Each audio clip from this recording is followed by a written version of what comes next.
Jesucristo, el Verbo viviente, es el único medio de salvación. Él es el centro del pensamiento de nuestra vida, la fuente y la autoridad de la doctrina. El principal propósito de la vida de Cristo fue la obediencia a los mandamientos, exaltando la ley de Dios como un reflejo de su carácter. El principal mensaje a ser predicado en el mundo, basado en Apocalipsis 14, está representado por 3 ángeles llevando el Evangelio eterno al mundo entero. Este mensaje se basa en los encantos inigualables de Cristo y declara que la hora del juicio ha llegado y llama a obedecer los mandamientos de Dios. Mediante su palabra, Dios ha comunicado a los hombres el conocimiento necesario para la salvación. Las Santas Escrituras deben ser aceptadas como dotadas de autoridad absoluta y como revelación infalible de su voluntad. Y aunque el canon de las Escrituras inspiradas está cerrado, el Espíritu Santo continúa iluminando, amonestando y confortando al pueblo de Dios a través del testimonio de Jesús, el Espíritu de profecía. El camino a la vida se traza a través de un camino angosto que debe ser recorrido con confianza a las promesas que Dios dejó a hombres y mujeres fieles que dedicaron sus vidas hasta la muerte por el Evangelio eterno. Los fundadores de la Iglesia soñaron con el día en que la revelación sería una realidad en sus vidas. Miraron con los ojos de la fe a aquel día glorioso cuando finalmente la promesa sería cumplida en la venida magistral de Jesucristo a esta tierra para recompensar a cada uno según sea su obra.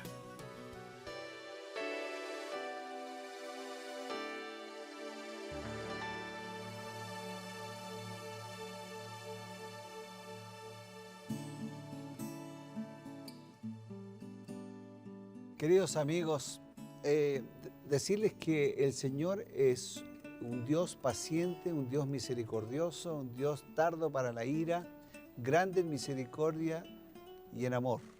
Sin embargo, el capítulo de hoy señala de que Dios tiene ciertos límites y que en algún momento la paciencia se va a agotar. Vamos a analizar Miqueas capítulo 1, estamos iniciando este nuevo profeta menor. Es un profeta menor en el sentido de que su extensión en escritura es breve, es corta, no porque sea menos importante, pero su mensaje, sin embargo, aunque es breve, es un mensaje profundo en cuanto a conocer mejor a Dios. Para eso estamos, como siempre, con el pastor Bruno Razo. Bienvenido, pastor. ¿Cómo está? Gracias, Patricio. Un gusto saludarte, como siempre. La verdad es que somos privilegiados porque tener la oportunidad de detenernos diariamente para meditar, para reflexionar, para conocer más, y conocer más no solo por conocer, sino por practicar mejor. Y saber que ese no solo es nuestro deseo, sino que también es el deseo de tantos amigos y hermanos que diariamente nos encontramos. Es realmente un privilegio, así que les mandamos un abrazo y vamos directamente a Miqueas capítulo 1. Bien, vamos a leer Miqueas capítulo 1, versículo 1 y 2. Así que si quieren ir la lectura conmigo, vamos. Palabra de Jehová que vino a Miqueas de Moreset en días de Jotam, Acaz y Ezequías, reyes de Judá. Lo que vio sobre Samaria y Jerusalén. Oíd, pueblos, todos, está atenta tierra y cuanto hay en ti. Jehová el Señor desde su santo templo, sea testigo contra vosotros. El Señor testifica contra estos pueblos, especialmente contra Samaria y contra Jerusalén. ¿Es posible que la paciencia de Dios en algún momento se agote, pastor? Elena de White dice así: Dios lleva cuenta de las naciones.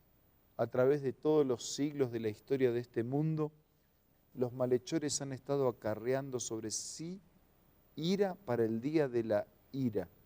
Y cuando el tiempo se cumpla plenamente, cuando la iniquidad haya alcanzado el límite establecido por la misericordia de Dios, su paciencia se agotará. Cuando las cifras acumuladas en el registro celestial lleguen al nivel que indique que la suma de la transgresión se completó, vendrá la ira, sin mezcla de misericordia. y entonces se comprenderá lo terrible que ha sido haber agotado la paciencia divina. La crisis culminará cuando las naciones se unan para invalidar la ley de Dios. O sea, un día su paciencia terminará y la justicia divina será aplicada para que la tierra sea restaurada definitivamente al cuadro original sin pecado. ¿Y cómo se da esta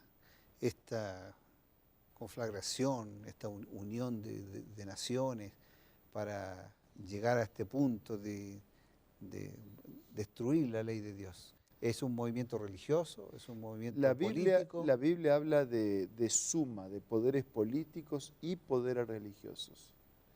Y en esa suma de poderes políticos y poderes religiosos, liderados por el enemigo de Dios en una gran alianza político-religiosa que se opone a los planes y al proyecto de Dios, quedarán en descubierto sus intenciones. Ahora, el libro Apocalipsis habla de 3 espíritus a manera de rana, ¿no? Así es.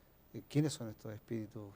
Aunque, cierto, es difícil llegar a la profecía directamente, pero hay una explicación para estos espíritus que son los que luchan contra... Sí, sí, por supuesto, tiene que ver con un grupo religioso o grupos religiosos unidos que han apostatado del camino de Dios. Tiene que ver con grupos religiosos que definidamente levantan el estandarte del enemigo, como es Satanás, y tiene que ver también con lo que de alguna manera pareció ser cristiano, pero que en el fondo no ha sido cristiano, porque ha pretendido ocupar el lugar de Dios, y nadie tiene derecho a ponerse en lugar de Dios para decir en nombre de Dios lo que Dios no dijo. ¿Y el espiritismo está dentro de eso, no? Sí, es uno de los 3. ¿Y de qué manera el espiritismo se manifiesta? Por eso dije uno liderado por el enemigo. Claro. Bueno, el espiritismo se manifiesta de manera directa. Hay iglesias que se llaman iglesias de Satanás. Espíritas en Brasil, ¿no? Le llaman. En Brasil, espíritas. Pero también el espiritismo se puede manifestar dentro de una religión que parece ser cristiana. Y de hecho, algunas cosas que acontecen en algunas religiones tienen mucho de espiritismo. Te voy a dar un ejemplo nomás. La Biblia dice que cuando una persona muere, duerme el sueño inconsciente de la muerte, ¿sí? Sí. O sea, la materia vuelve al cementerio, el espíritu vuelve a Dios que lo dio, el alma, el ser vivo, deja de ser, ¿verdad? Eso dice la Biblia. Ahora, si yo te digo que cuando una persona muere, sigue viviendo, me puedo comunicar con él, yo le puedo ayudar, ella me puede ayudar, tengo contactos con él. Si la persona, te acabo de decir que la Biblia dice que está muerta, entonces no es la persona, no es mi mamá, no es mi tía, no es el ser querido que perdimos. Entonces, ¿quién es? O sea, es un ángel, es un demonio que se hace pasar por ese espiritismo. Y muchas de esas cosas están en el mismo seno de grupos religiosos. Y tal como dice esta cita, son fuerzas muy poderosas que se unen para desbaratar finalmente lo más importante, que es la obediencia a Dios. El tema es muy sensible. ¿Quién no perdió un ser querido, no? Si yo vengo y te digo que lo perdiste, pero no lo perdiste, que está muerto, pero no está muerto, que vive, pero vive de una manera diferente, que viene, que te ayuda, que te acompaña, que la soledad no es tan grande. Entonces, las personas que están sufriendo por la pérdida, pareciera que se sienten alentadas de esa manera, pero están entrando en un terreno peligroso. No es el ser querido y están teniendo un contacto espiritista. ¿Y el sábado qué papel juega aquí en todo esto? Porque está hablando de que se unen en contra de la ley de Dios, ¿no es cierto? Y la ley de Dios está el sábado como en el centro de todo eso. Bueno, en realidad, cuando la gente habla de que los mandamientos fueron clavados en la cruz, algunos que dicen eso, no están pensando tanto en los mandamientos, están pensando solo en el sábado.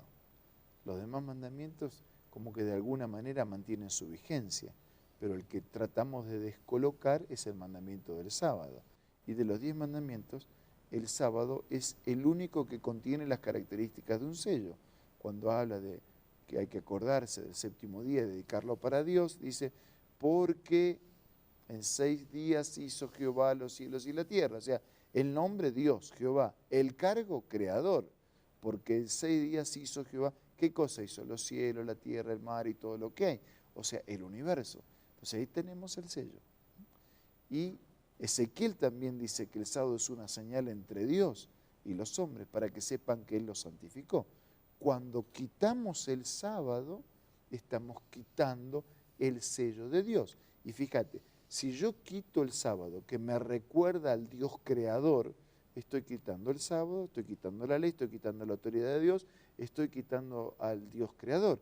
Y si no hubo creación y hubo un largo proceso evolutivo, como algunos pretenden decir, entonces, ¿cuándo ocurrió la caída en el pecado? Así que no hubo pecado tampoco. Y si no hay creación y no hubo pecado, no necesitamos la gracia, y no necesitamos el Evangelio, y no necesitamos a Jesús, y no necesitamos la predicación, ni la esperanza, ni nada. ¿Te das cuenta? Claro. ¿Nos quedamos con qué? Con cero. Con cero. ¿Te das cuenta por qué Dios tiene que intervenir para terminar con todo eso? Y por eso que la paciencia se agota. Queridos amigos, vamos a hacer una pequeña pausa, un consejo, y estamos de vuelta en Creen sus Profetas. No se vaya, por favor. Hola amigos, leamos juntos esta cita acerca del rey David. El amor que le inspiraba, los dolores que le oprimían, los triunfos que le acompañaban eran temas para su pensamiento activo, y cuando contemplaba el amor de Dios en todas las providencias de su vida, el corazón le latía con adoración y gratitud más fervientes. Su voz resonaba en una melodía más rica y más dulce. Su arpa era arrebatada con un gozo más exaltado, y el pastorcillo procedía de fuerza en fuerza, de sabiduría en sabiduría, pues el Espíritu del Señor lo acompañaba. Esta cita la encuentras en el libro Reflejemos a Jesús, que es parte de la colección de Elena G. de White, que puedes descargarlo de la aplicación en el App Store o en el Play Store. También puedes buscar estos libros en la página www.editorialaces.com.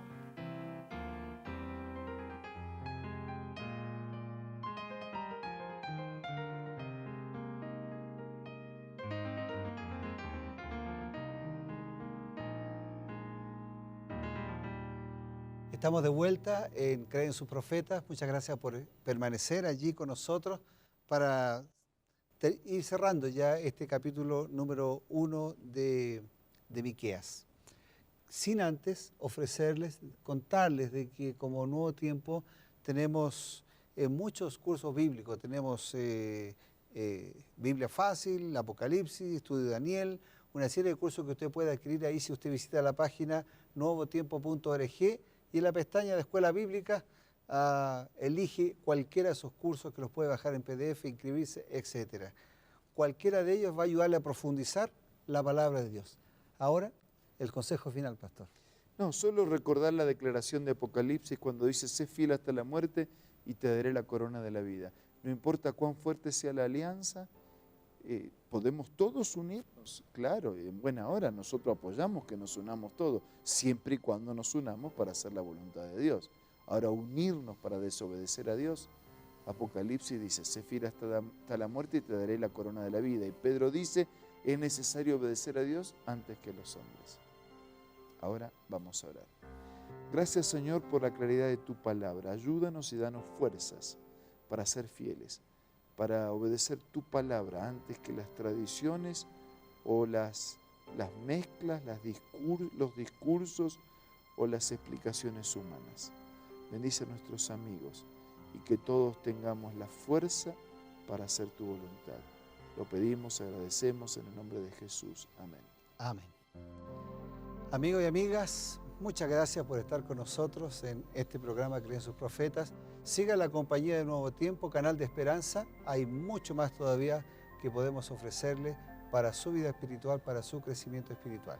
Desde aquí nos despedimos hasta un próximo capítulo.